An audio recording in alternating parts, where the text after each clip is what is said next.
part of the process of personal development isn't just taking your weaknesses and building upon them so that they become strengths, or taking your strengths to make them even stronger, but also looking at things that might be holding you back, negative energies and negative subconscious belief patterns that might be sabotaging you or holding you down. So today I wanted to talk a little bit about the concept of radical forgiveness and how that might impact your personal development.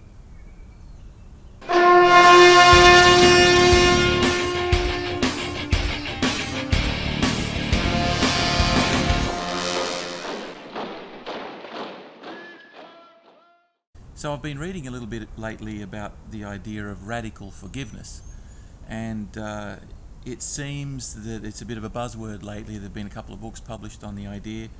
So when you look into it on YouTube, there are lots of videos that I've found. Interestingly though, the large volume of videos that are there predominantly are by some kind of religious groups practicing self-forgiveness, or radically forgiving others in the name of Christ, or otherwise they tend to be promoted by quasi-spiritual guru types.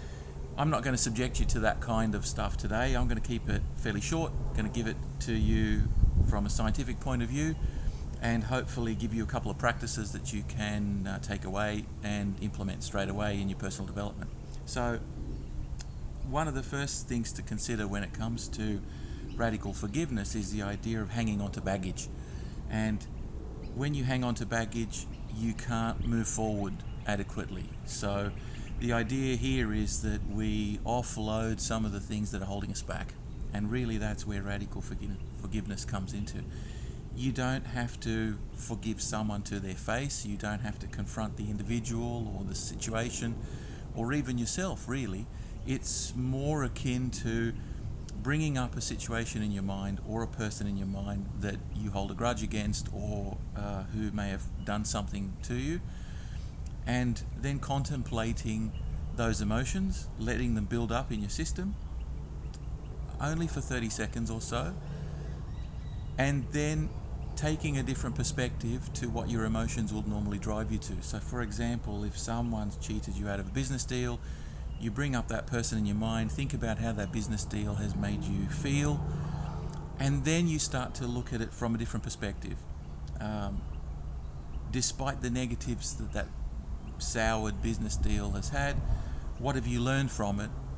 What can you take away from that as a lesson for next time? And what is it that drove that person to do what they did? Was it some kind of childhood issue that they had? Was it some character defect that they haven't in themselves corrected? All of that serves as food for thought.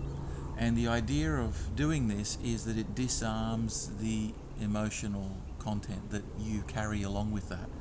So when you analyze things from a different perspective, number one, you disarm the emotion, and number two, you give yourself an opportunity to rewire your subconscious to view that experience in a positive rather than a negative light.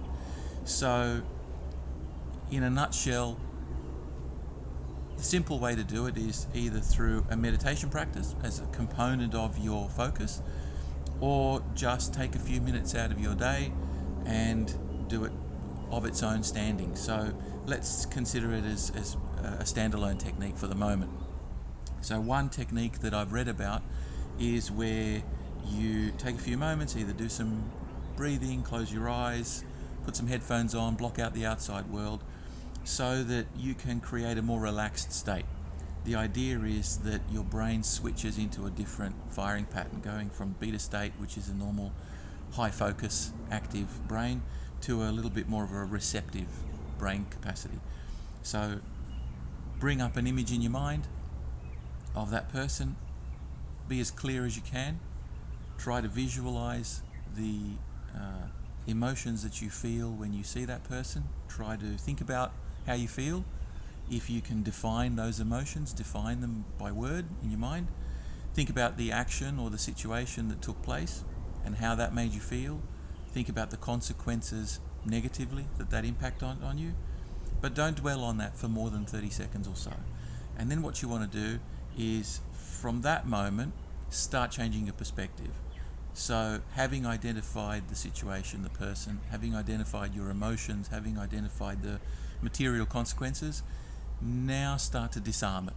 So think about what you've learned from that situation. What aren't you going to do next time that will lead to a similar catastrophe? Think about how you've learned some lessons that are going to make you better, that are going to improve you as a human being, because we all learn through pain. All growth is painful, and so these people haven't been sent to torment us, but anything that happens in our life that isn't necessarily positive, the best thing to do is try to put a positive spin on it.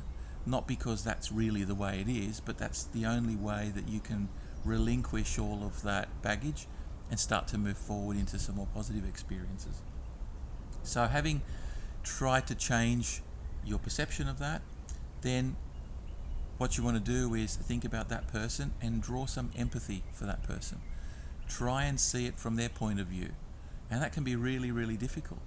But it's the only way that you're really going to disarm all of that emotion that's charged in your subconscious. See, the thing is, we're driven largely by pain avoidance and by fear. So our whole fight-flight system is engineered towards protecting us and saving our life. So when we've had a really horrible experience or we've had a really painful experience, our subconscious brain wants us never to forget that. And one of the ways it does that is it charges that experience with lots of emotion, and it stores it in the part of your brain that gets recalled in a flash. And part of that process is also never letting you forget. Just in case you end up in a situation like that in the future, you want to be primed and ready so you don't have to experience that again. The irony, of course, is by doing that, it's making you experience it over and over and over and over and over again, where it's really past history, but you're reliving it constantly day after day. So this is the whole purpose of it. It's not to really forgive that person to their face. It's really to just try and shed that subconscious attachment to the fight-flight mechanism. And if you can do that, then it'll change your confidence levels, it'll increase your positivity and make you move forward. How do we know this is a good thing? There are a number of scientific studies that have been conducted in recent years that have shown that the practice of radical forgiveness, so this act of consciously focusing and discharging your emotions around those negative experiences, improves cardiac function, decreases blood pressure, improves heart output. It also creates relaxation and helps draw you out of depression a lot easier. It also improves your athletic performance. So there have been a couple of studies that have shown jumping height has improved. In other words, if your muscles are a little bit more relaxed, a little bit better circulated because you've discharged all this tension in your system, of course your ability to perform exercise is going to improve. Even your perception of difficulty of exercise improves. So in one study they found that participants, when asked to grade the difficulty of a particular incline that they were supposed to challenge, graded it less difficult having performed a series of forgiveness exercises. So there is an awful lot here that you're going to benefit from. Don't look at the idea of radical forgiveness purely as some kind of mumbo-jumbo, feel-good, wishy-washy stuff. It really has a lot of neuroscience backing it. It changes your brain state from a very solid beta state into slightly more alpha, even a theta state. And those are the states, particularly theta, that autopilot state where you're not focused on some particular task. Those are the states that you can suggest changes to your subconscious, where it's most susceptible to your conscious projections. So you want to be in that kind of a state when you're focusing on this sort of idea. That's why it's important to take a few minutes out of your day and sit down and do that. So having discharged some of that emotion, having focused on that other person's point of view, you've improved your empathy to other human beings, and empathy has also had plenty of scientific studies that have shown longevity changes, relationship changes, likability indexes have improved. So your ability to attract people to your life improves when you relinquish some of this tension. So it's definitely something worth practicing. So and I'll put a few links below to some of the studies and other videos that I think are useful. So do have a look at radical forgiveness. It's something that's good for you and irrelevant for anyone else, but it's definitely part of your project if you want to progress in your personal development. So hopefully you've enjoyed this content.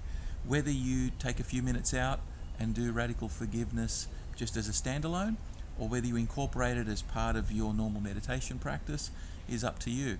My suggestion would be perhaps to incorporate it as an early part in your meditation, because if you can shed some negativity, allow some of the stress and the emotion to evaporate before you focus on some of your more positive meditations, for example, gratitude, compassion, future planning, goal setting, visualization techniques, I think it works better than if you leave it towards the end of a session.